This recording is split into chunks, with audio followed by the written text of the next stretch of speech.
A really exciting event. I'd like to introduce you one of our honored guests, James Segel, who, when he was 22 years old in 1942, he fled to China, and together working with the Flying Tigers for almost 3 months. And then he fled over the Himalayan Mountains many times to send the crucial materials to China to support the fight against the Japanese. We are really honored to have James here. James is already 98 years old. Still, yeah, I know. Yeah, I wish. Yeah. So we are also thankful to Larry Kushner, who helped facilitate this event, and also we moderate together with him. Let's give them a big applause to welcome them to CSUN. All right.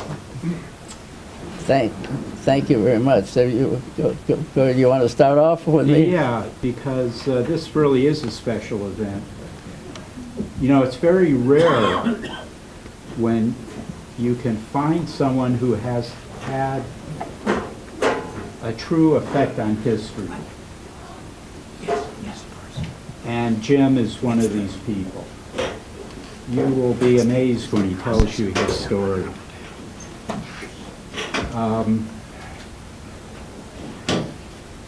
In World War II, China was attacked by Japan. Actually, in 1937, they actively started attacking China. And it was a very desperate time for China. They had no modern army, no modern air force, and they were short on all kinds of supplies. Food was a big problem.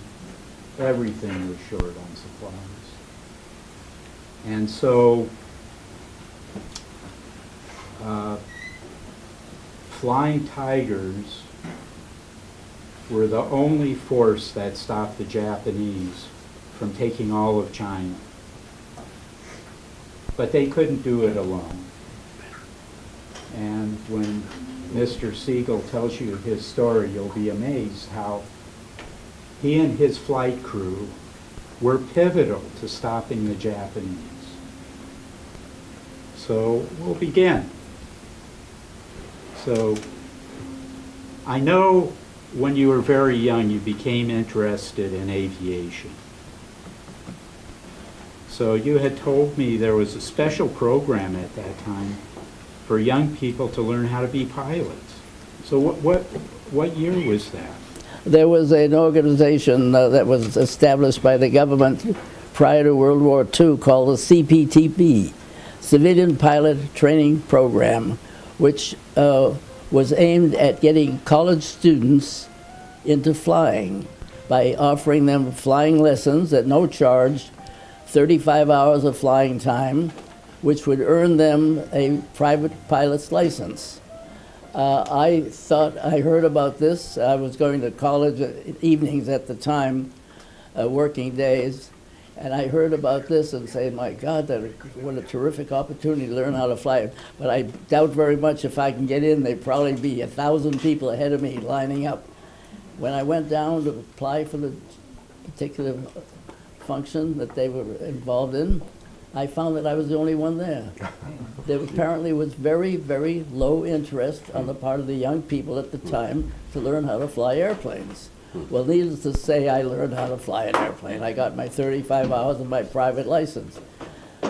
2 years later, when I discovered that, 2 years later, I was working for Pratt Whitney Aircraft, an engine company in Connecticut.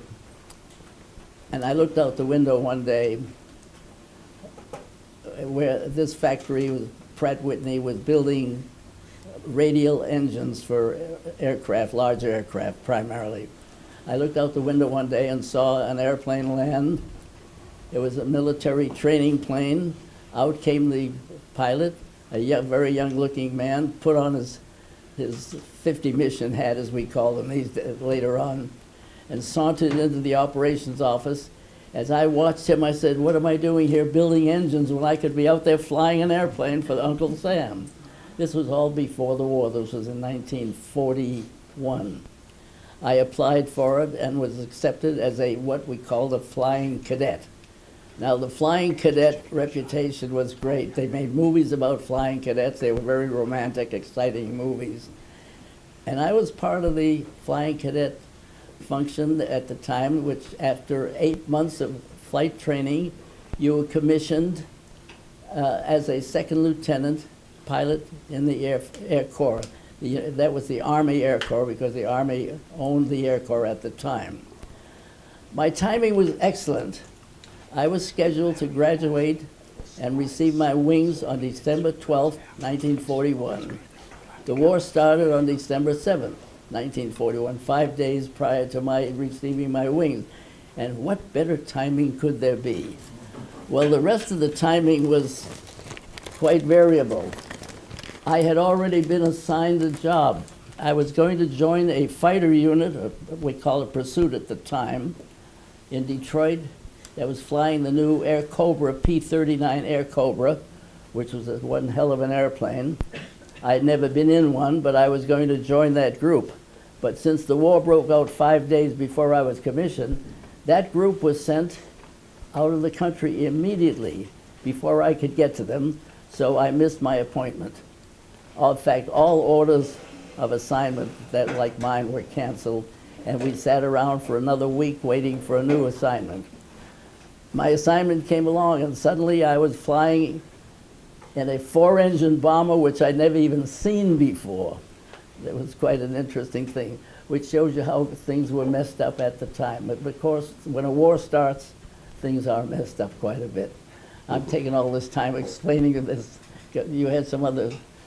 No, that's fine. Particular. I just wanted to point out, this was the cover to your graduation. Oh, yes.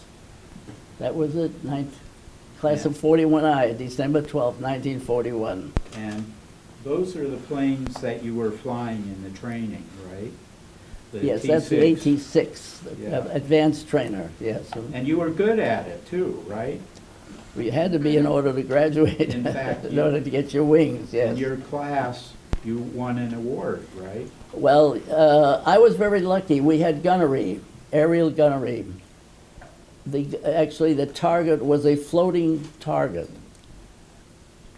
And when we shot at the target, of course, the wind would move the target around, and hitting it was difficult. I was very lucky. In fact, I say it was all good luck. I was the first one to fly in the morning. There was no wind. The ocean was as flat and calm at that time of the day as there wasn't a ripple on the ocean. And that target just sat there in front of me. I couldn't miss it, and I got a bullseye every time. I call that pure, unadulterated luck. And I got first prize for gunnery at the time. Others who followed me, of course, had little variations in the wind and so forth, and weren't as lucky as I was. But that was a purely coincidental thing, truly good luck. Oh, by the way, after we're done with our two-way talk, if you have questions, we'll have a question and answer period. And so write down your questions so you don't forget them. Now back here, we show the biplane. You started out flying those too, right? The Stearman? That's the Stearman. Yeah. Shall I explain the photographs there? Sure. Oh, yes. The next photograph down to the right is the next step up from the Stearman into a low-wing airplane. That was our basic training, we call it. The bottom picture on the right was my graduation picture. I'm on the extreme left of that right-hand bottom picture with that young lady in the white gown, who was my date at the time. And I was in the front row with the commander of our flight training operation, because I had taken the first prize in that gunnery event. The picture on the lower left is a social event, of course. Now, the one up above it is the gunnery, shows an airplane approaching a target over the water. These pictures are a little difficult to understand, I'm sure, but in any case, these were events that were taking place in my life as a flying cadet. So you weren't assigned to fly fighters, and you went into multi-engine aircraft, and you had talked about flying B-17s as a ferry pilot. Well, what happened, of course, I went through fighter training, took first prize in gunnery, we talked about this now, never got into a fighter airplane. That's how the cookies crumbled, you might say, during wartime. You never know what's going to happen next. And the next several months later, I was on my way to China. Totally unbeknownst to me why that happened, but at the same time, it was a big event. We were ferrying, I was flying out of Seattle, ferrying B-17s out of the factory where they were being built, and suddenly I was on orders to send me to China. So I must have done something wrong to get on that list, but that wasn't on the list. But anyhow, there I was. I was sent down to Florida where we were forming the brigade that was going over to China. The first of the group that went to China at the time was 15 DC-3s, which we call C-47s, because they were a military version of the very popular Douglas DC-3 airplane. We had a very difficult time because nobody knew what was going on. It was April of 1942, and nobody really was informed as to what the intention was, what you were going to do when you got there, and so forth. So it all had to play out over a period of time. But there's one story I wanted to talk about that took place at about that time that I was not involved in. And I think it's very, very important. Over in China, there was a Burma Road incident that was very, very vital. The Burma Road led up through the northern part of Burma into China, and the Japanese troops were working their way up that road. They were devastating troops. They were killing people that were in the way, and they were definitely going to cross that river up there and across into China and take over Kunming, China, which actually later on turned out to be our base in China, our flying base. The advance of the Japanese was up the Burma Road, which was a winding road up through the mountains, and it was one of these narrow dirt roads, I'm sure, that was carrying a tremendous amount of troops and trucks to get up to Kunming, China, which is their ultimate goal. Can I just interject a second? This was called the Salween River. Beg pardon? The Salween River, yes, that's right. And the Burma Road was the only road left open to send supplies into China at the time. So here is a map that shows the road, and across the Salween River there was a bridge. So you can... The Salween River was the last obstacle for the Japanese troops to come up into Kunming, which was the target point. If they had taken Kunming over, they would have had the whole southwest part of China under their control, and there wouldn't have been a hump operation at all. When they got to the Salween River, the Chinese troops who were being, actually they were fleeing from the Japanese because the Japanese overpowered them tremendously. The Chinese were a very, very poor army. Some of them had no guns. They were fighting with swords, believe it or not. they had a very, very difficult time, but there's one thing they could do. When they crossed the Salween River, they could blow up the bridge. And they did so, unfortunately, leaving a lot of their own people on the wrong side of the bridge, but that's how wars work out sometimes. The bridge was destroyed, but it didn't take the Japanese troops who were prepared for this kind of thing to put up a temporary floating bridge so that they could get their trucks and their men across the river. And what happened is they were ready. The day started to, and I wrote about it, and it was a very true story, although the way I wrote it up in my book made it sound a little bit dramatic. The trucks were started, they were ready to cross the river and head on unobstructed up to Kunming, China. And that would have been the end of Chinese resistance to the Japanese, because that part of China was all that China had left over. They had the back part of China they were still in control of, while the Japanese had taken over the coastal cities, pretty much. But out of the sky came 4 P-40s, and they absolutely destroyed the bridge, fired on the troops, and eventually, with clever bombing, they actually knocked the hills down that the road passed through, and they totally destroyed the road for something like 2 miles. And the tremendous landslides were so enormous that the Japanese were never able to open that road again. And this prevented the Japanese from taking over the southwestern part of China, taking over the city of Kunming, China, which would have prevented us from having an airlift into China from India. So it was quite an accomplishment. And the funny part about it was that it received very little publicity. There were a total of 8 P-40 airplanes of the Flying Tigers that destroyed that bridge, that temporary bridge, destroyed the road, and completely stopped the invasion of the Japanese into Kunming, China.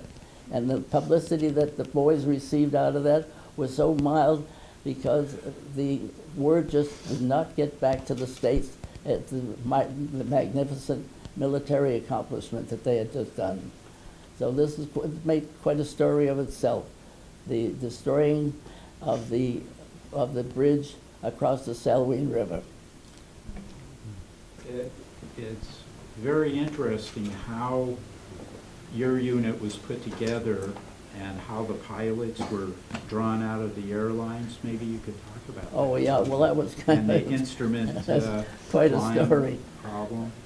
I don't know the political aspects of it, but apparently what had happened is the president was visited by a very, very attractive visitor. Madam Chiang Kai-shek came to Washington and pleaded her cause for the Chinese. Now, we're very skeptical, the history is very skeptical about her motivation. Her husband, Chiang Kai-shek, was a man who wanted to control, and he was not very concerned about the morals of the thing. He didn't really care about anything but power, as so many of these people in that part of the world were interested in. They just wanted control and power.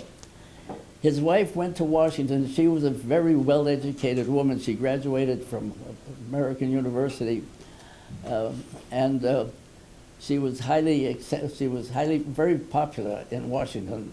And she pleaded the case for her husband.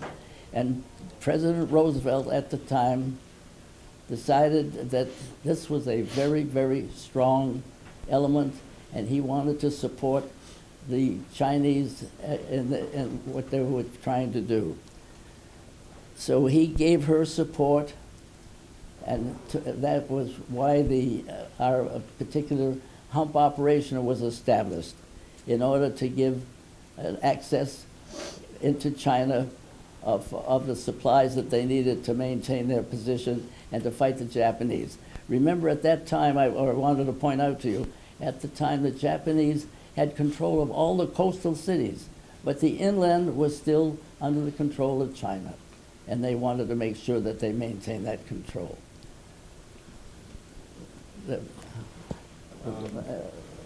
Tell us about when the group was forming and how you were going to fly from Florida to India, and where the pilots came from. At that time, you had told me at that time you had no experience flying with instruments, and you felt very lucky about the pilot that you had. Well, it was very interesting. In order, the President Roosevelt was very, very hot on this subject. In fact, I have someplace in my notes something that he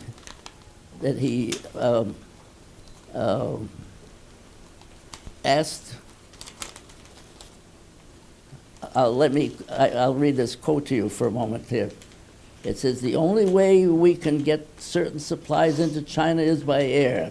By the way, this is Franklin Delano Roosevelt, giving instructions. He says, "I want you to explore every possibility, both as to airplanes and routes. It is essential that our route be kept open, no matter how difficult." This was a memo to General Arnold at the time in May of 1942, so that shows you how early it was in the war. And of course, then another time he said, "If China goes under, how many divisions of Japanese troops will be freed to take India?" That goes next. "Which is as ripe as a plum for the picking." This is a quote from the president, by the way. "And move straight into the Middle East in a giant pincer movement." In other words, if China went, the rest of that part of the world would go to the Japanese. And there was a tremendous fear on the part of Roosevelt, which had been instilled in him by the madam, by the way, by Madam Chiang Kai-shek, that unless the China that there was still free was kept free, then the whole rest of that world would dissolve. Now you have to bear one thing in mind that's very important. This war that I'm talking about was a little tiny war compared to what was going on in Europe at the time, and what was going on with the Japanese themselves in the Pacific. We were the tail end of the dog, you might say, and with what they did in order to establish a sizable defense in that part of the world, they established an airline. The airline was established by recruiting 75 airline pilots. What happened is the word went out to the airlines, we want 75 airline captains for this function into China. Well, the airlines at that time were undergoing a tremendous surge of business because the war had just started. The airlines were being asked to give up 75 of their captains. So they did it the easy way. They took the 75 co-pilots and promoted them to captains and gave them to the Army. The techniques that are used under stress are really interesting. So I became a co-pilot to a man who had 6,000 hours of flying time compared to my 400 hours of flying time. And it's a good thing that I became his co-pilot, because he really taught me how to fly. I already had my wings, that's true, but the flying that we did, I was not prepared for. And anybody who had the flying time that I had and was in command of an airplane going into that area would not last very long. But with this man that I flew for several months, who had thousands of hours of flying experience, I was very, very grateful. His name was Curtis Caton, And I've always been grateful to him all my life, although we lost him over there later on that year. So the airline backup, these 75 pilots were started off in this way. I was one of the first 15 airplanes, on one of the first 15 airplanes that went over to this operation in China. So today when you go on an airliner, you can fly anywhere in half a day, basically. How long did it take you to fly from Florida to India? It took us 2 weeks. Well, we flew days only. So that was, and just to get to South America, took us 4 days of very careful planning and the like. Then crossing the ocean was a snap for us because we had extra tankage put in our airplanes, and we flew across. We had something like 18 hours capability of flying, and it only took us something like 12 hours to make the trip. So we flew across the South Atlantic, and went on across Africa to Cairo. At Cairo, we decided to take some time off.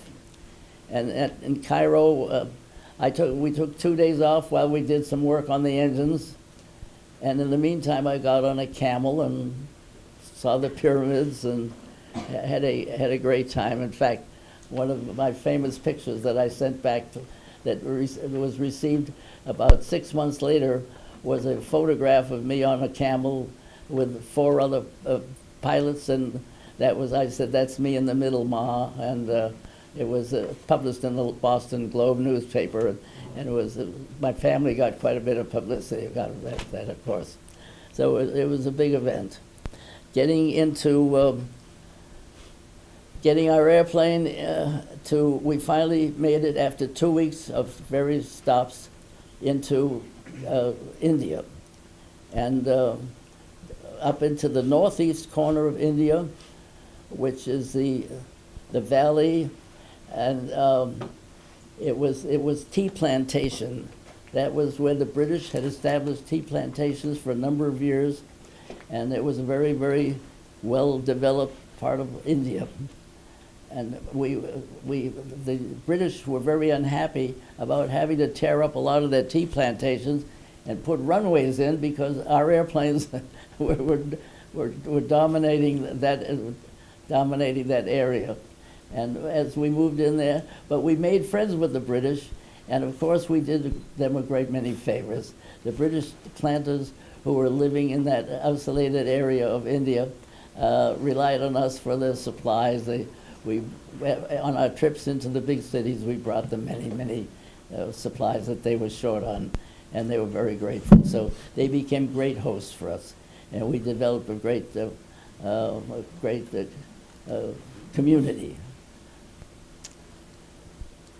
But this is a map showing the flight path that the planes would have to take from India to Kunming.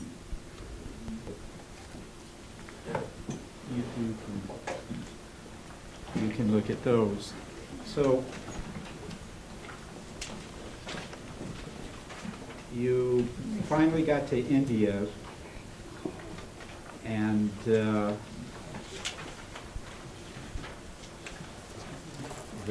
base you were at in India was pretty remote. Yes, we were up in the northeast corner of India, and it was the closest place to China. In order to get to China, we had 500 miles of the Himalayan Mountains, and the Himalayan Mountains had to be the worst flying conditions that you could possibly ever find any place. Not only that, our airplanes were designed to fly to a maximum altitude. The engines that we had in them were good for up to 12,000 feet of altitude. The mountains that we crossed were 15,000 feet high at that point, at that area, which means we had to fly a minimum of 16,000 feet And if those of you who've ever flown in airplanes, or flown airplanes, I should say, who have any experience with aerodynamics, you know that an airplane flies like this normally. Well, when you don't have good flying speed, you have an pitched up angle like this, and our airplanes with the loads that we carried and at the higher altitudes that we were designed to go, we actually had to fly in a very limited fashion at a much lower airspeed than the airplanes were originally designed for. If you had engine failure, you were in very, very deep trouble because the airplane could not fly on one engine.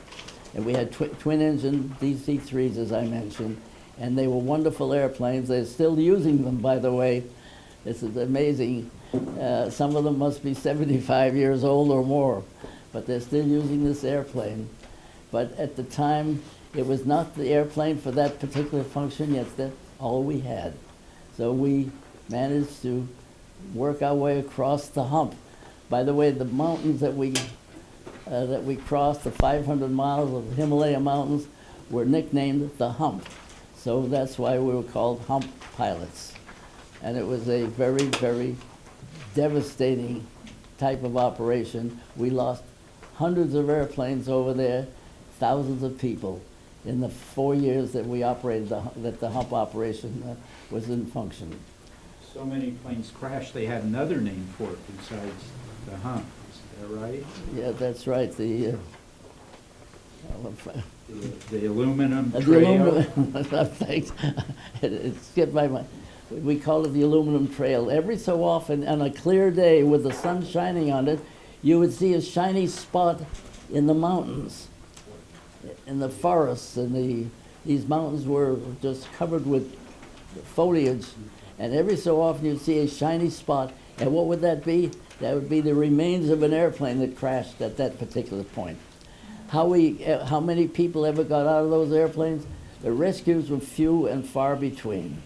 If you were lucky enough to hit your airplane crashed in such a way that you survived, and you actually were near some place where there were friendly natives, you were in very, very good luck. But this was a very rare occurrence.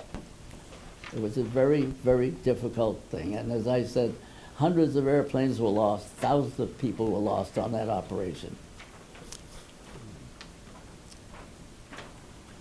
What else can I? Well, you're flying over the Hump. Were most of the pilots afraid of being attacked by the Japanese? Was that the worst part of it? No, the Japanese were not a threat, for the simple reason when the weather was good and clear, in order to keep away from the Japanese who were south of us, we would fly north. We would go up to the as far as we could go up against the highest mountains that we could get through. And this would, in other words, keep the maximum distance between ourselves and the Japanese bases that were south of us. When the weather was bad, we had no problem with the Japanese because they didn't fly in bad weather, and we did. And our problem was to keep flying, despite the occurrence. We had not only extreme winds. There was one occasion which took place after I left that theater. I was back in the States at that time, but I read the report on it. It was just a tragic situation. There were something like 75 airplanes in operation at the time. A tremendous windstorm developed from the south, and it blew in bad weather where you couldn't see what you were doing, and your homing devices were not effective in such conditions. Dozens of airplanes were blown to the north into the high mountains, not realizing that they were off course, and many of them crashed in those mountains. They claim that there were almost 50 airplanes lost on that one weekend of the high winds, 100-mile-an-hour winds blowing from the south. It was a tragic occurrence. So naturally they had to take some steps, and they got better weather control, better weather information, in order to give the boys who were flying those airplanes a better opportunity to to combat the inclement weather that we ran into. It was a horrible, horrible flying experience for any pilot who was over there flying. I flew 50 missions, and they determined at the time that that was enough. Later on, the level was raised until they were flying 90 missions, and that was a very, very wearing tour of duty for any pilot. What was the... My understanding is a lot of the times you were flying, you couldn't see where you were going. Oh, you were on instruments most of the time. There were good seasons and bad seasons. There were certain months of the year when the weather was fairly clear. And of course, at that time, as I mentioned, you had to watch out for Japanese fighters. When the weather was, the rest of the year, the weather was bad. You didn't worry about the fighters, you worried about the weather. And this was, so there was no easy time. The hump operation was a miserable thing, and anybody who was scheduled to go to the hump operation was very, very nervous about it. When I returned to the States, there's always this problem of what do you do with returned pilots. It was still early in the war. I went overseas in May of 1942, and a year later I was back home. And here was 1943. Well, people saw my uniform and the stripes on it and said, what do those stripes mean? And there was just no recognition at the time that there was anybody returned from any place. And here I had put in my 1 year of duty overseas, and I was back in the States wondering what I was going to do next, where they were going to assign me next. Well, before we get to that, let's go back to the hump. Oh, okay. Okay, so, you know, today the aircraft all have radar, they have good radio communications. What was it like for you? We had very little. We had airplanes equipped with radios that could not reach out over the hump.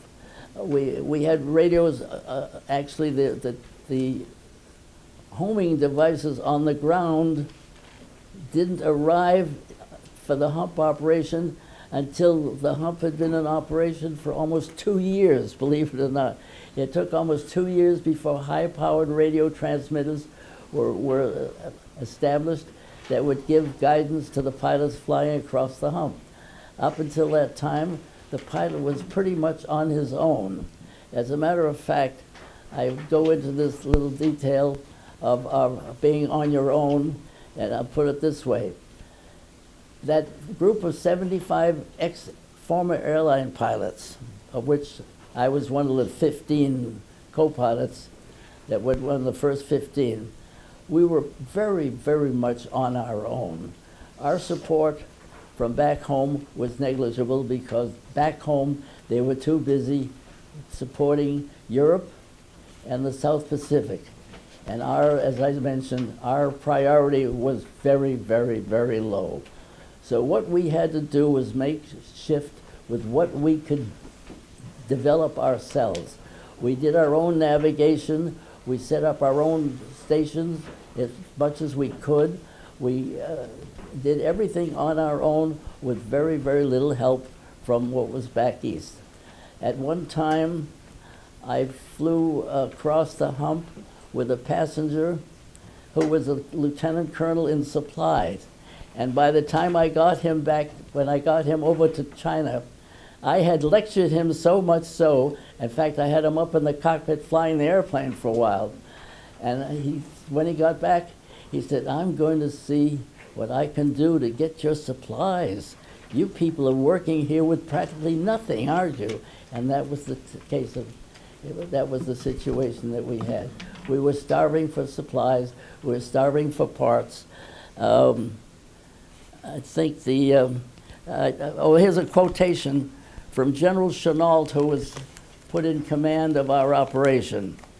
The China Air Task Force had to fight, scream, and scrape for every man, plane, spark plug, and gallon of gas.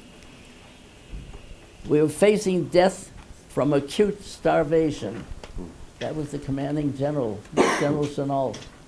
That was an interesting story. When he had to make a statement like that in order to get some results, it shows you how desperate we were. But don't forget, as I mentioned a couple of times already, this was a little tiny part of the war. We were just the lowest element of necessity to fight the war against the Japanese and the Germans. We were the tail end of the supply line. So your base in India, that was called what, Chabwa? Yeah, Chabwa. Chabwa. And the base in Kunming on the other side of the mountains was Well, that was Kunming, yeah. Kunming. So could Chabwa and Kunming communicate with their radios? No, they couldn't. So, Not for the first year, anyhow. so They act- it was pretty primitive.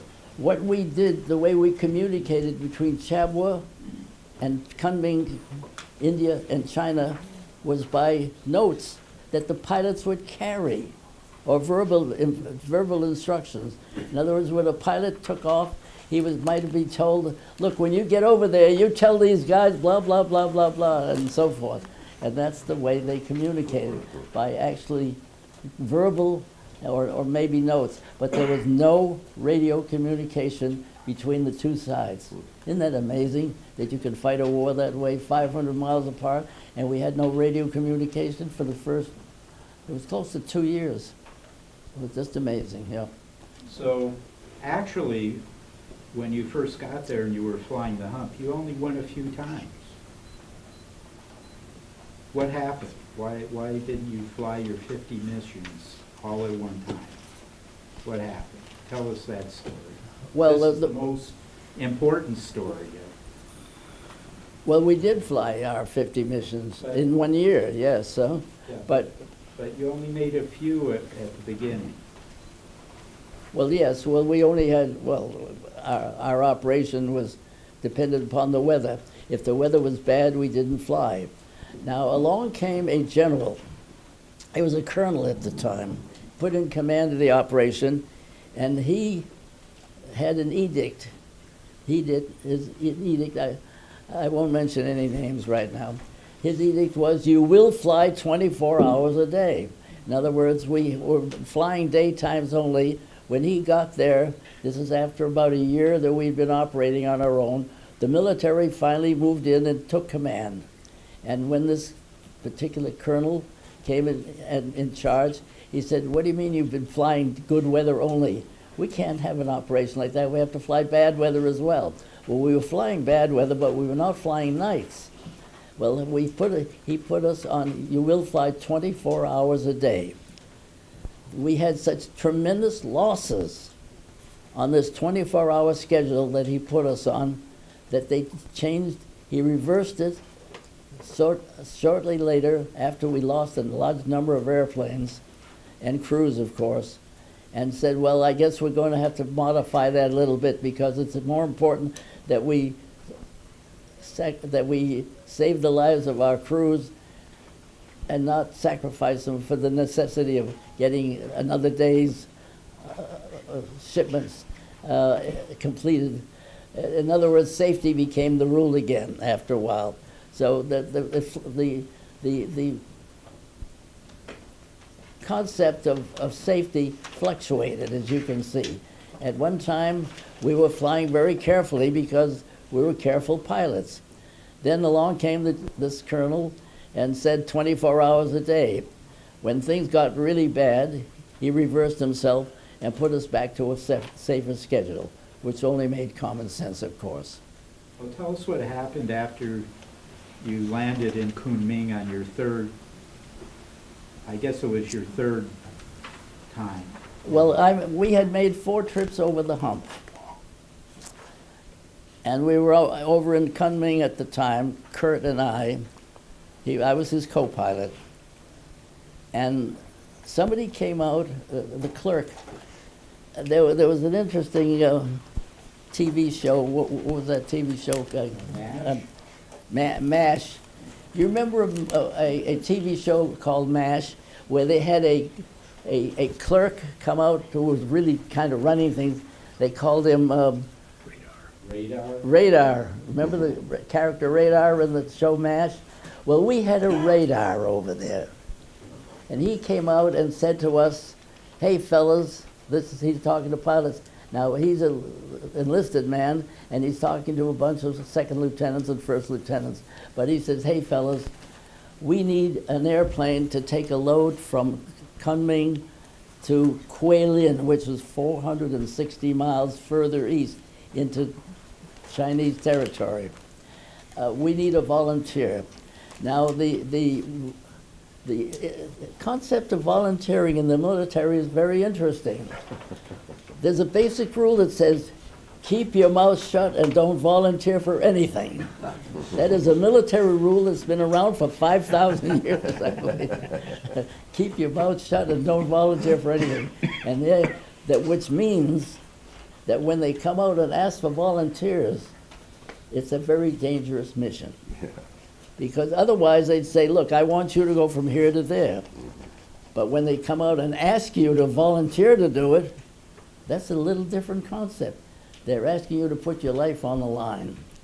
Well, they were asking us one morning, this clerk, I call him Radar still, came out and said, we need to get an airplane load of stuff out to the Flying Tigers out in Guilin.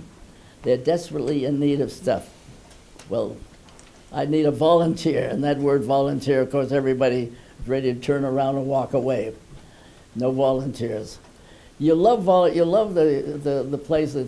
Guilin is a wonderful place. They got wonderful food in their restaurants. We figured, yeah, they're probably starving to death out there. And the flying out there is so terrific. They have this wonderful airport, and we thought, yeah, it's probably a mess of a place. It's probably a horrible thing. So nobody wanted to go. And then one dumb guy speaks up and says, asks a question about Guilin. What do you do when you get, I remember this dumb guy said, where the heck is Guilin? And that dumb guy was me. I was the only one who asked a question. And this clerk said to himself, I believe he said to himself, oh, we got a likely prospect here. So he said, oh, you'll find it's a wonderful place. And he went through the description all over again as to what a wonderful place Guilin was. Well, I looked to Kurt. I said, Kurt, would you like to go to Guilin? He says, and Kurt was a very adventurous kind of a guy. He said, let's see what it's like. And we went. We were the first airplane to go to take a load to Guilin for the Flying Tigers out there. So what were you carrying? We were carrying gasoline. We were carrying 50 caliber ammunition. We were carrying food. We were carrying mail. We were carrying milk, but we called it milk. It was really an intoxicating liquid. and so it was a full plane load of just about everything that they needed desperately. Tell us a little bit about how they were transporting fuel and ammunition, absolutely necessary for their planes to fly. How were they doing it before you took a load out there? Well, they had the Chinese had been supplying them in the best way they could by road. And the roads that they had, in order to get some gasoline up some of those places to some of the fields that they were using at the time, they had to roll 55-gallon drums of gasoline, roll them along the roads in order to get them to the air bases. They had 4 or 6 Chinese carrying a 55-gallon drum of fuel. That was a back-breaking operation, but that the only way they could supply these people for these airplanes that the Flying Tigers were using at the time was by manual means. Of course, they had trucks. The trucks were very unreliable because the roads were unreliable. And there were, naturally the trucking was the best way to get material to the air bases that they were operating out of. But it was still a very chancy thing. When we showed up with our airplane there, taking an emergency load, ours was an emergency flight.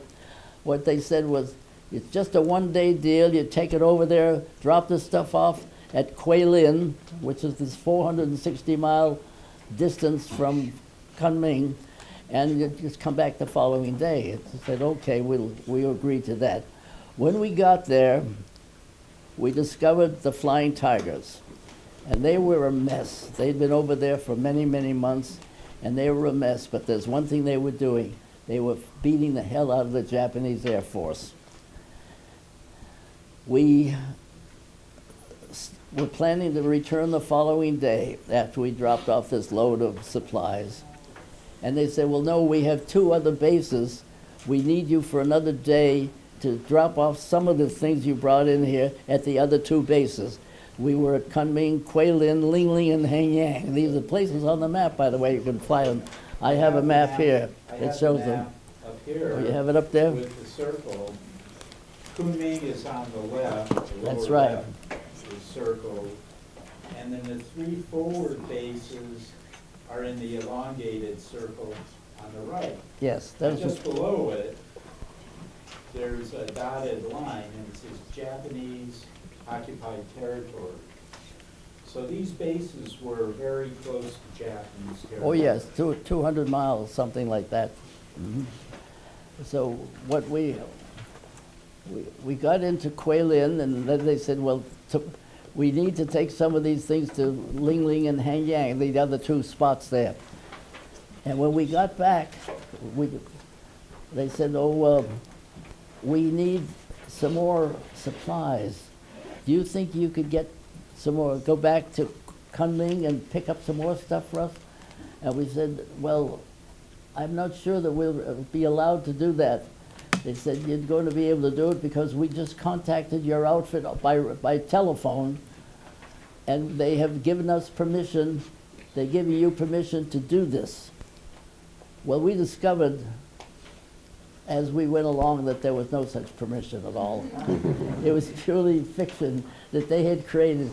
But the funny part of it was, think about this. This is a military operation, and we're part of the military operation, and we're spending our time flying supplies to another military organization, which is Chinese. They was under the auspices of the Chinese government, that we were really not technically connected with. So it was purely on our initiative that we took this load. And what happened is that we started taking loads back and forth, and we did this for almost 3 months without ever getting back across the hump to our own home bases. Can I make one point? Yes. This 3 months, you have to keep in mind that they lost so many planes flying over the hump, and the base in India had no way to communicate with the base in China. And if a plane didn't show up when they were scheduled, they just figured it had crashed, and that was it. So for 3 months, the base in India figured, well, they just crashed. We tried to get word back to our people, but it took, actually, it wasn't 3 months. Fortunately, it wasn't full 3 months. About 3 or 4 weeks later, the word finally trickled back to our home base back in India that we were still alive and kicking, but we were over in China doing some side work. And the boys back there at our base in India were ready to pack up our clothes and send them home. so they didn't realize that what was going on. That was how bad communication was. So we stayed over there for, as I say, almost 3 months' time, during which time we each lost about 20 pounds in our weight because the food was so horrible, and we didn't know how anybody was able to survive the diet that they had over there at the time. In fact, some of them I don't think did survive. But after 3 months over there, we were ready to quit. And they brought another group in to take our place. For that 3 months, you had the only cargo plane in the theater. We were flying up to 10 hours a day. What we're doing was moving around to various places where airplanes, the P-40s that they were using, had been breaking down, crashing, and we were picking up supplies. We'd fly into a place where a P-40 had crashed or had been disabled for some reason. They would be pulling the parts off that airplane, giving to us to take to another base where the parts were being used to repair an airplane that was out of order, that was grounded because of lack of parts. Spare parts was something that we just didn't have. So we had to steal them off any airplane that was grounded, and in other words, 75 airplanes were able to keep maybe 20 to 25 airplanes going by borrowing, or not by borrowing, but by using the parts off the grounded airplane to keep the one flying. It was a very, very haphazard kind of an operation. But the supply lines were not very good. Fortunately, sometime later, on a Hump trip that I made, I had a supply officer with me, I'd mentioned before, and he agreed to see what he could do to help the supply situation. And when he got back to the States, they set up an express operation where in 4 days they could get supplies from the States over to India, which was an amazing operation when you consider the express line that they had set up in order to supply these airplanes that were being flown with some of the parts that had been borrowed or stolen off airplanes that were sitting on the ground that were not being used at the time. It was a haphazard operation. Tell us about Fort Hertz, what you did there. Fort Hertz was an interesting place. Fort Hertz is a place in northern Burma up against the mountains. Picture this. I don't think we have a map of that, do we? It should be on the map. Oh, it is? If it is. Just picture this. Fort Hertz is surrounded by mountains except in the south. It has high Himalayan mountains. There's no way to get through these mountains. The only access into Fort Hertz is from the south. The Japanese are coming up the road to take over Fort Hertz, and the people in there's 1,200 people, refugees in Fort Hertz, who are desperate because they don't know what's going to happen to them. When the Japanese get there, they expect the worst. Because many of these refugees are not just poor Chinese souls. Many of them are well-known, high-level officials who were wearing ragged clothes, not that they wanted to wear ragged clothes, but their conditions were so bad that they were in rags. But many of them were traveling under assumed names.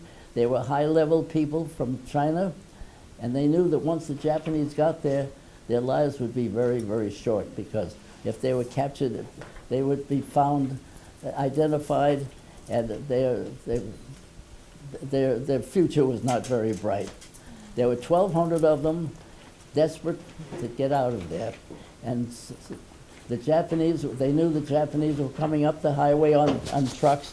They were maybe a day away. It wouldn't be long before they'd be in the hands of the Japanese. And they heard engines. They heard engine noise, and they thought, here come the trucks. We're done for. But the engine noise they heard was one of our C-47 airplanes circling to land at their strip that they had.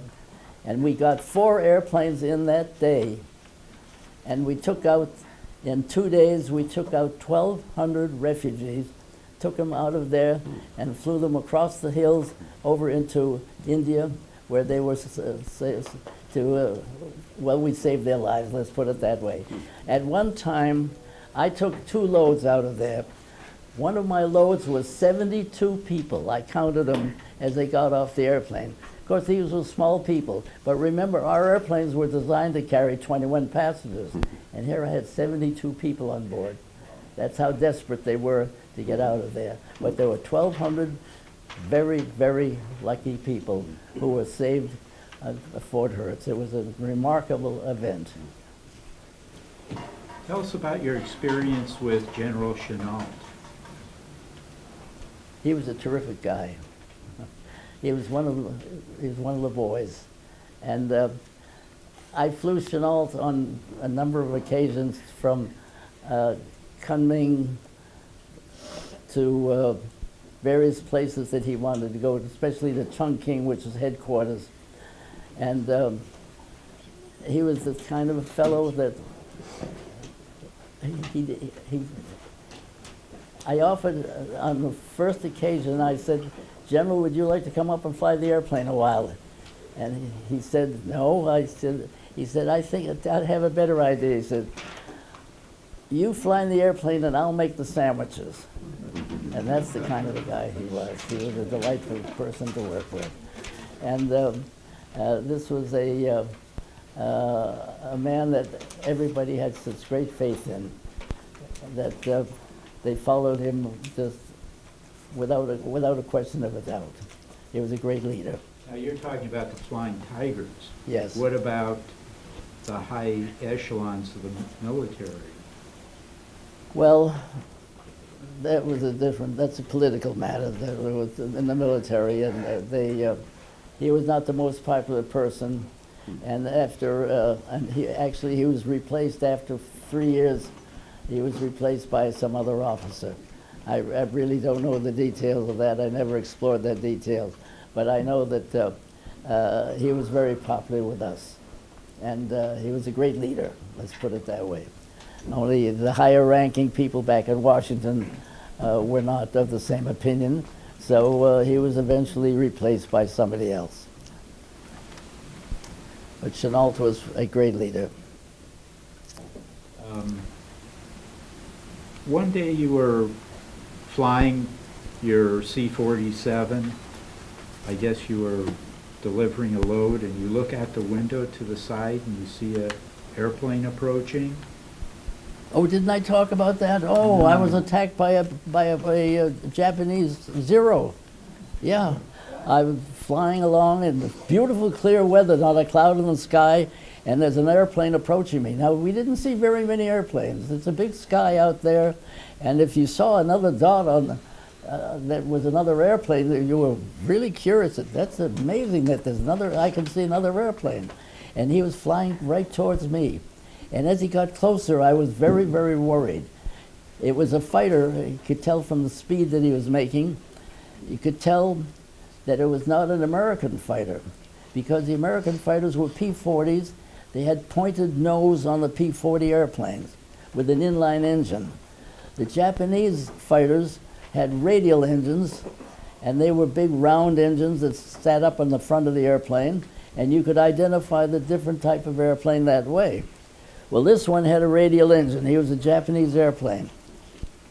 And I thought, uh-oh, where do I go now? And to say that I was scared was putting it mildly, because we had no armament on our cargo airplanes. We had no means of defense. We had no clouds to pop into. It was a clear day. We were several thousand feet in the air. We couldn't go down and fly through the bushes or whatever, the hedge hop. There was just no saving us. And he flew straight towards me, and I said, oh my God, what am I going to do now? And he flew around and disappeared in back of me. Then the next thing I knew, he was tucked up against my wing flying formation with me, and it was one of our pilots. They had captured a Japanese airplane, and the airplane had actually been grounded because he had had some mechanical problem. He had a forced land. The pilot had a forced landing at some field. The airplane was trucked to one of our bases, was put back in shape and flown. And eventually that airplane ended up back in the States, being examined by the experts back for the engineering to see how the Japanese airplanes were being built. In any case, this airplane was being flown by one of our own pilots. And he waved at me and waved and waved and waved. And I didn't know who it was until he took off his goggles and I saw who it was. And it was somebody that we knew very well. And when we got back on the ground that day, I had a little chat with him. I said, you know, you scared the hell out of me. Did you use those words? Something the equivalent. But anyhow, the idea was, he apologized. He says, well, he said, you know, you have to keep your eyes open. You never know who's going to come up. I said, you know, in your airplane, I told him, you can turn around and look out the back window and see who's back there. With my airplane, I don't have a back window. And all I can do is stick my head out the window, and that's not very good visibility for me. He says, well, let's see what I can do.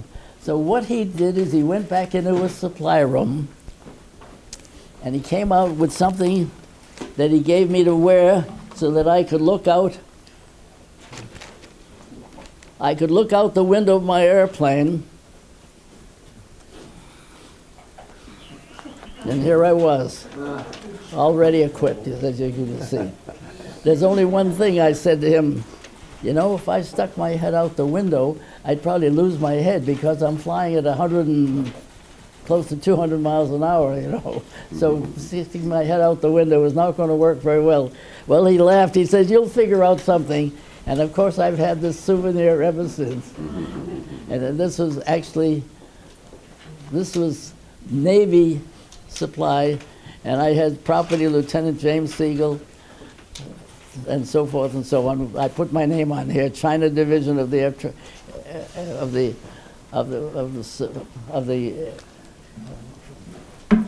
Flying Tigers Division. Actually, it was a personal joke, but it was quite a gift. Needless to say, I've treasured that ever since I got it, 75 years ago. And I have worn this one time flying an open cockpit airplane, and it was quite a novelty for me at the time. But I never used it on my airplane over there because it was not a very good idea to stick your head out the window at that speed. Now, what else I have in the way of souvenirs? I have some charts of the area which were marked up for our headings that we had. They're quite a piece of work. Let's see if I oh yes. I'll be very careful with handling this. Of course, you can't see what it is, but this map is this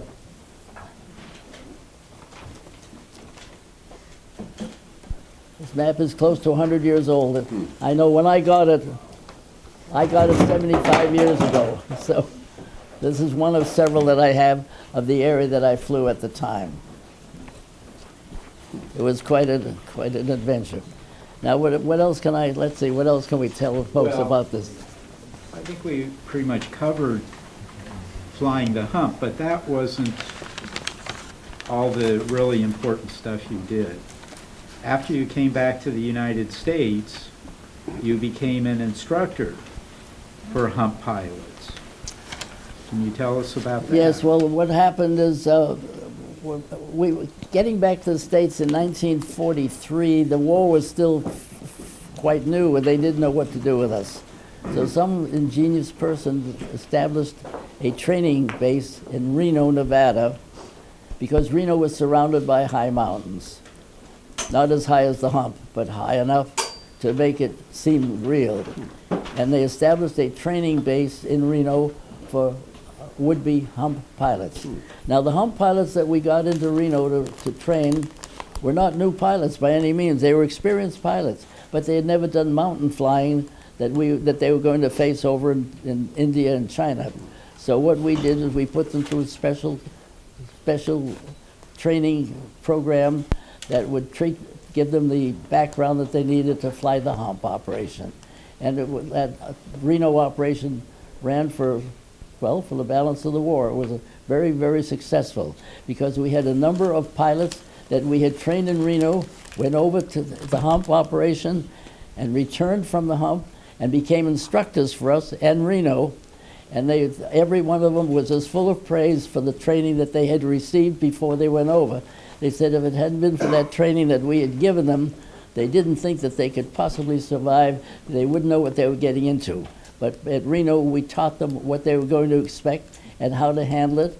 And they were very, very, very grateful for what we had done for them. That training that they received was very, very grateful, of course. They were very grateful. But, of course, that didn't prevent the loss of many, many pilots on the Hump operation. It was a very dangerous thing.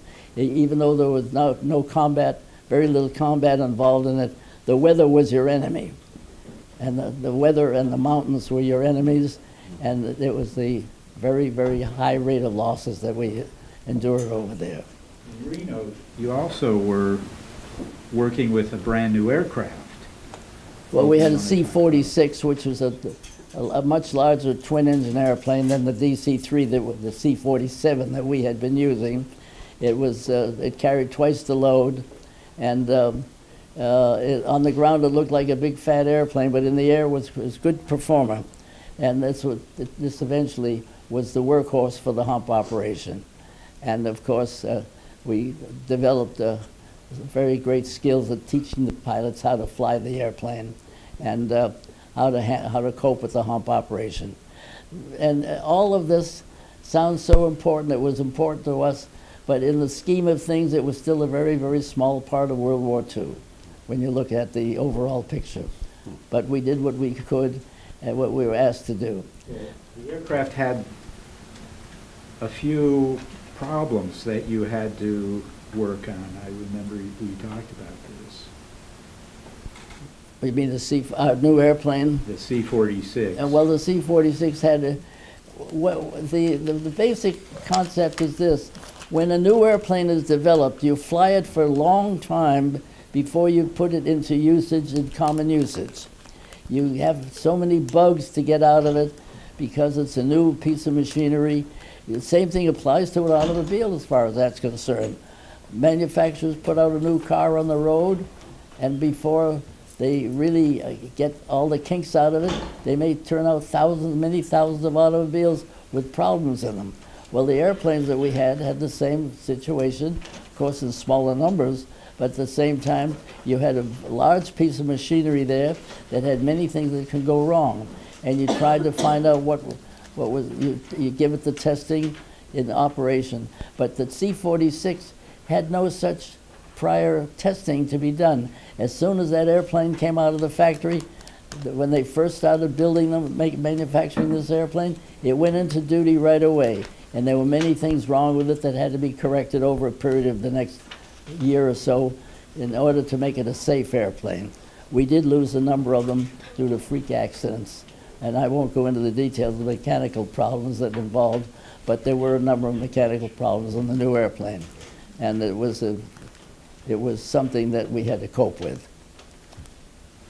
But you were instrumental in having these problems remedied. Well, I went to the factory a couple of times. We had a very funny experience.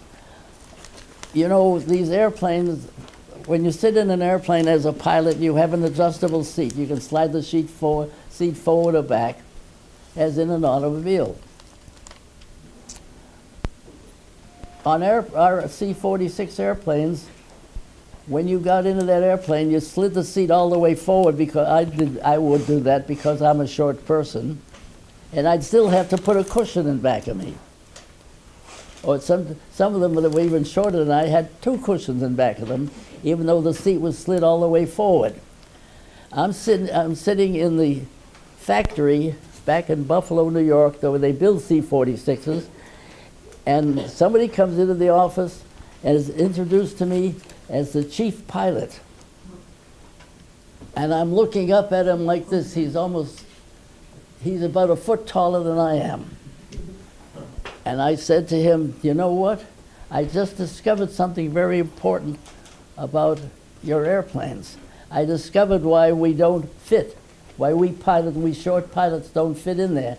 You have the seats set too far back because you are a tall person, and a lot of us are short people. They put through a work order for every C-46 that they could get hold of to slide the tracks forward about something like 6 inches so that the seat could be adjusted so that the pilot would be comfortable in there without having to put a cushion in the back of him. Simple little things like that are just amazing that can go wrong on an airplane. The airplane sits on the ground like this. If you turn on the headlights are shooting up in the air. Well, they don't do you any good when you're taxiing on the. If you're flying like this, that's okay. But when the airplane's like this, the lights are shining in the air and you're not seeing anything on the ground in front of you. So what they had to do was change those lights so that the switch on them could lower the light down, lower the angle down so that you could watch, you could see where you were going while you were taxiing on the ground. They hadn't thought of that at the factory. So some of the things that had to be done at the factory level, and this is all during wartime. All these little details that which makes up the difference between success and failure sometimes. Then, well, I think they must have thought of you as being pretty important because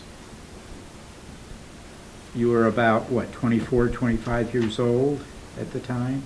yes. And they promoted you to being a major, which Yes. is a pretty high rank for a 24-year-old. Well,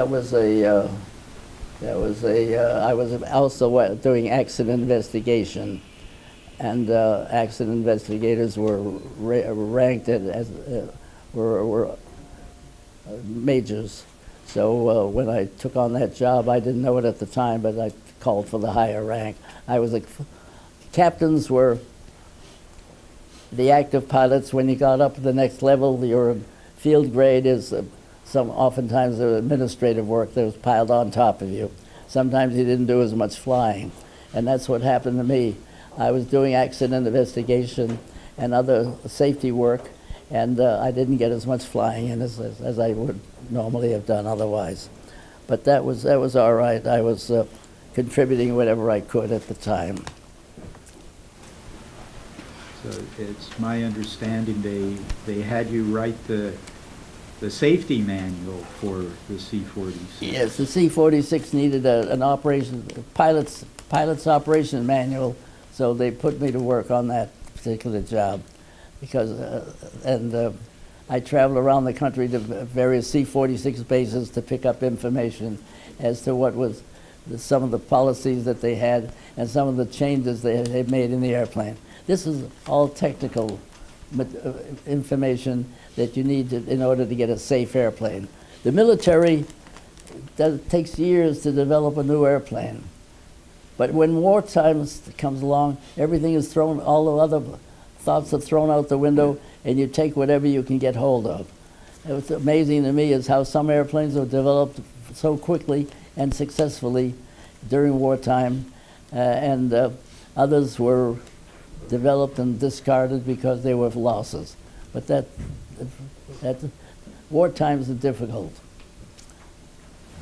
Well, I think to sum up, the Flying Tigers had the highest number of the kill rate, shooting down Japanese airplanes. They had the highest record of any unit, any fighter unit, ever.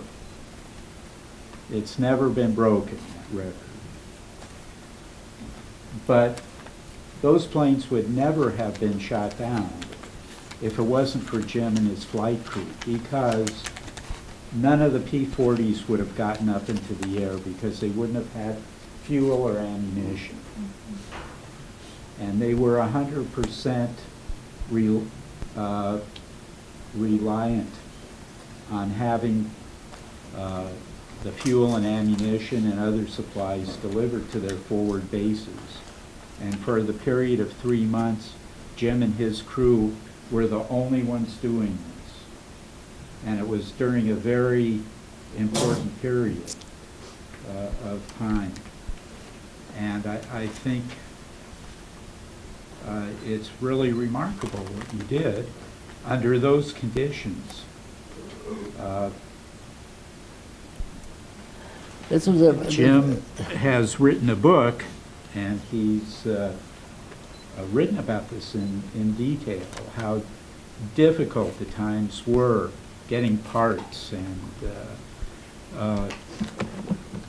what really happened was not only were the Flying Tigers fighting the Japanese, they were dealing with Chiang Kai-shek, who was pretty tyrannical in the way he ran things and didn't really care about how many of his troops were being slaughtered. The Flying Tigers were also dealing with the higher echelons of government, who made it seem like they wanted him to fail with the Flying Tigers. So this was another problem. So it was a very difficult period of time. But in the end, I guess it worked out, but it was a great cost flying the Hump and delivering the materials. one of the bases that has been stressed over the years. Many people have said, "Well, why were you in China at all? Why did they need that?" The truth of it is this: the Japanese were forced to keep a large army in China and vicinity in order to maintain its supremacy there. The estimate is that the Japanese had tied up maybe 1 million men in safeguarding China and making sure that China did not become any larger threat than it already was. Those 1 million men would have gone out into the Pacific and may have changed the war in the Pacific by increasing the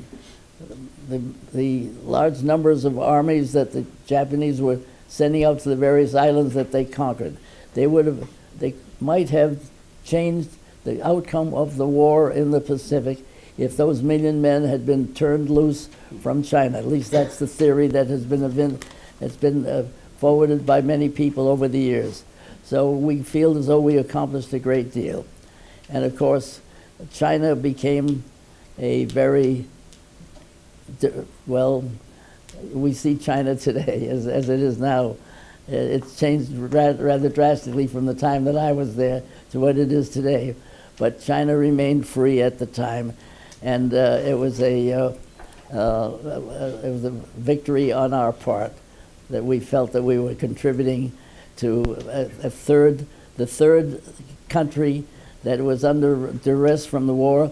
The third area, Europe was conquered, and the Orient was conquered, and of course China was conquered as well. What's amazing to me, that the one most amazing element that I can think of that has really nothing to do with what we're basically had been talking about, is that our war World War II lasted 4 years, slightly under 4 years. How did we do that in 4 years? Let's think about what was accomplished in a 4-year period of time. It's just amazing to me, because today we talk about wars that last for 10 years and more, and they're still going on. There's one last story I want you to tell. Yes. You were going to be decorated by Chiang Kai-shek directly. Tell us about that story. What happened? Well, there was 8 of us were on the ground in Kunming, China. We were ready to take off that morning, return over the hump to India. We had made the trips over, and they said, "Wait, we can't leave yet. The madam is here. Madam and Chiang Kai-shek are here. They want to give you guys medals." So 8 of us lined up to get our medals. the Chinese, the equivalent of Chinese, well, the equivalent to American, some high-level medal that the Chinese were giving out at the time. So we stood there at attention while the madam handed out pins, medals to 4 of the people, 4 or 5 of the people, and she turned and she said, she reached for another one, and they didn't have any more. They had run out of medals. Well, the madam apologized very sincerely for the fact that they had run out of medals, and I was one of the people who did not get the medal at the time. But she promised us faithfully, she said, we will make sure that you receive these medals very shortly. And here I am still waiting for it. So that's the nature of war for you. You never know what you're going to get or what you aren't going to get. Ready for some questions? Oh, yes. By the way, you brought some extra books? Yes, I have some books. So if some of you want a signed book, you can get it from Jim. What is it, $15 for the book? $16. $16. Yeah. Okay. That includes the tax too, yeah. Okay. So, is there any questions? Okay. Were you ever attacked by the Japanese, I can't hear that. Were you ever actually attacked by a Japanese plane? Yes, I was. I was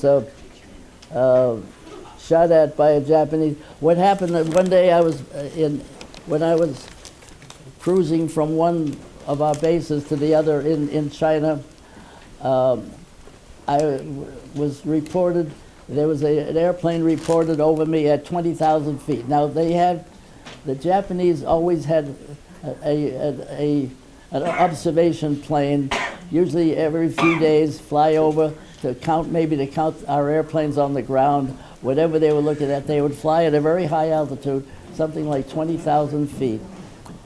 And before one of our fighter airplanes could get up there to that altitude, which takes time, that airplane would be gone. So it was a sort of a fixture. We expect there to be an observation plane at some time or other during the week.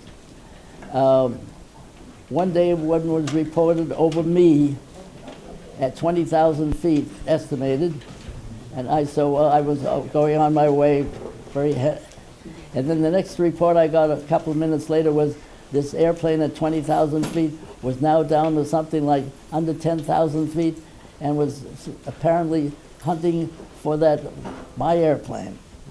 I was about to be attacked by an airplane, and of course I was a little bit unhappy about this. I was very close to some of our air bases. There were air bases in China. There are 3 of them in a row, and I was very close to one of them. But it didn't do me any good because this fellow was following me very closely.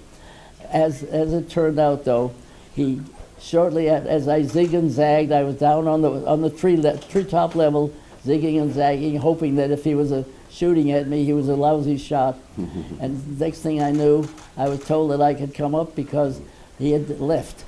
Apparently, a couple of our airplanes took off and started looking for him, and he saw the better judgment was to get out of there, so he left me. But it was a very nerve-wracking situation to know that I was being hunted by a Japanese fighter.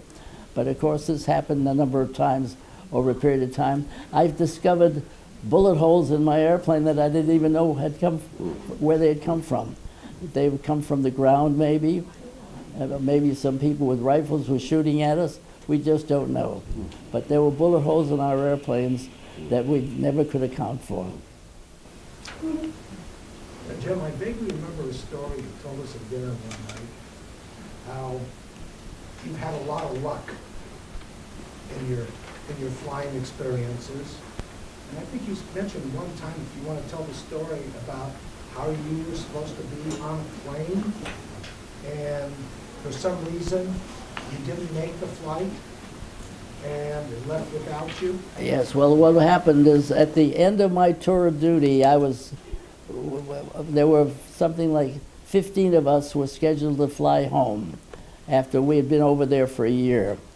And I was on an airplane, I decided that I would take another trip across the hump in the new four-engine C-87, this new four-engine cargo plane that was such a tremendous airplane that was going to, we thought it was going to replace our C-47 airplanes. This four-engine airplane could fly higher and could carry a much bigger load than what we had been using. So I flew across the hump with these boys that I knew very well. I was a passenger. I was an observer. And they flew up towards the mountains so I could take some pictures. And that was very nice of them. And I was going to return with them on their return trip. But what happened is one of our pilots got sick. And they asked me to fly his airplane back, which I did. So I actually did an extra half a trip across the hump, flying his airplane back, which meant that I did not go with these other two fellows that I had gone over there with. They never made it back.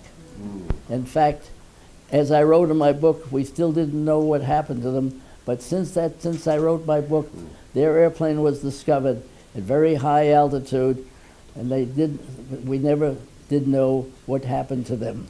So I was very lucky. I was not on the airplane that got lost on the way back. Otherwise, of course, I would not be here. I had a very, very lucky time over there. And when I look at that time, it last 75 years ago, how lucky can you get? Any other questions? Just want to ask, Over here. you took my question on General Chennault, so I'll ask another question. I just want to know, Major, first of all, thank you for your service and being part of the greatest generation. My father was a World War II veteran as well. Are there any colleagues that are still surviving, or colleagues of your first group? I couldn't hear that one. Yeah. Do you know if anyone else from the first group is still surviving? Other than yourself? No, as a matter of fact, Yes. unfortunately, the people that I flew with, the former airline pilots who went over on that operation were all older than us. In fact, some of them were in their 30s, which at that time we considered old men. They were all older, and of course that means they'd all be in the area of well over 100 years of age at the present time. So I don't know of anybody else that's still around. Well, I think there is one, Dick Cole. You correspond with him. That's right. You're right, Toby. It's my wife, Toby, by the way.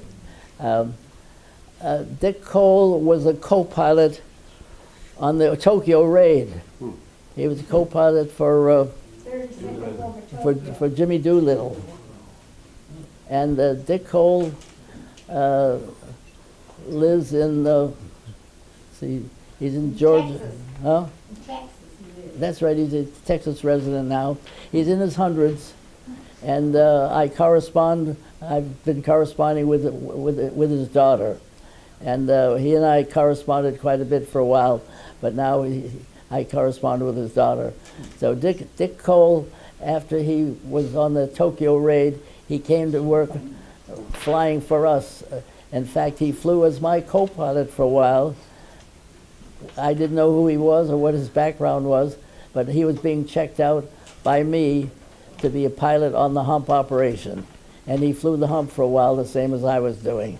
Then he went into another operation, sometime later, another combat operation. He was quite famous, of course, because of his position as co-pilot for Jimmy Doolittle on the Tokyo raid, which has its own history, a great history.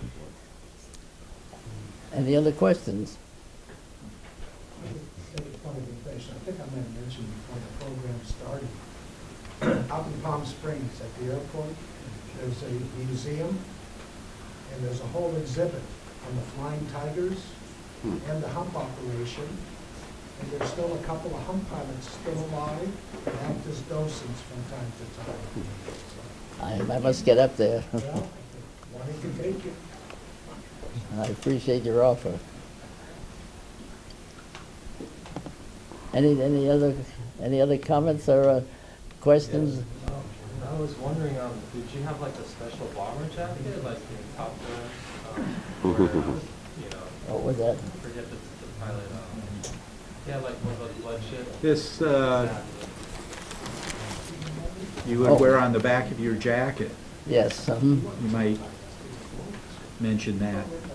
Oh, yes. Well, what that is, as I mentioned on there, this was something that was sewn on the back of your leather jacket, your flight jacket, which said that, in effect, it says that you're an American pilot here to help the Chinese, and please give this American pilot all the assistance he needs to return back to his unit. That was the general message that was given to them. But this was your passport to help by the Chinese people, because if you were force landed someplace, any place in China, they would not know how to distinguish you from an enemy, and you might suffer the enemy's fate. So, but with that information sewn onto your jacket, you had an insurance policy. We had one airplane. One pilot had his engine shot up, and he landed in the river. And we thought that he was a goner, but he's actually got out of his airplane, swam to shore, and 2 days later he came in on a he was carried in on a special chair as though he were an emperor of China. The local natives brought him in because he was a hero among the Chinese people. So obviously it was to our advantage to wear this kind of a symbol of Chinese friendship. And when you're in a country like that, you need all the help that you can get from the local people. And what about your medal? You were given the Distinguished Flying Cross. Well, that's something that yes. Well, all of the 15 pilots who came back to the States in that first return were awarded the Distinguished Flying Cross. At the time, 50 round trips across the Hump was the equivalent of 50 missions, and the pilots were awarded the Distinguished Flying Cross, which I was one of them that received that. Eventually, the limit was raised quite a bit, and eventually they stopped giving out medals for flying the hump. The flying the hump became a routine thing, although it certainly wasn't routine for the boys who were flying it. Well, later on, they had better equipment, too. They had their what? Better equipment. Oh, yes, well, they had better equipment, yes. But the losses were still very heavy. Yeah. Well, that's the story in brief. Of course, I wrote a book about this. I wasn't going to publish the book. I was going to arrange for it to be published because I had understood that there were a number of other pilots who had flown the Hump who were publishing this story. But I discovered, much to my amazement, that I was the only one of the early group. The early group was that first year group where the pilots were all, the first pilots, the captains of the ships, were all these former airline pilots who had been drafted from the airlines by the Army, and they were the experienced background that got the Hump operation going. And this first year was a different kind of an operation than later years. So I discovered that by writing about the first year of the Hump operation, I was doing something that was entirely different than any of the other books that had been written about the Hump operation. For so that's the merit of my particular story. I think I've covered the gist of what the Hump operation was, and I'd be happy to talk to anybody that wants any further information about it, of whatever I can do for them, in the way of giving them more background and more adventure. Of course, there's a great deal of adventure that I wrote about in the book. Okay, well, Thank you all for Jen, we have to thank you for your service. I hope I've been clear and made a concise story about what the hump operation was like. I think so. So. Thank you.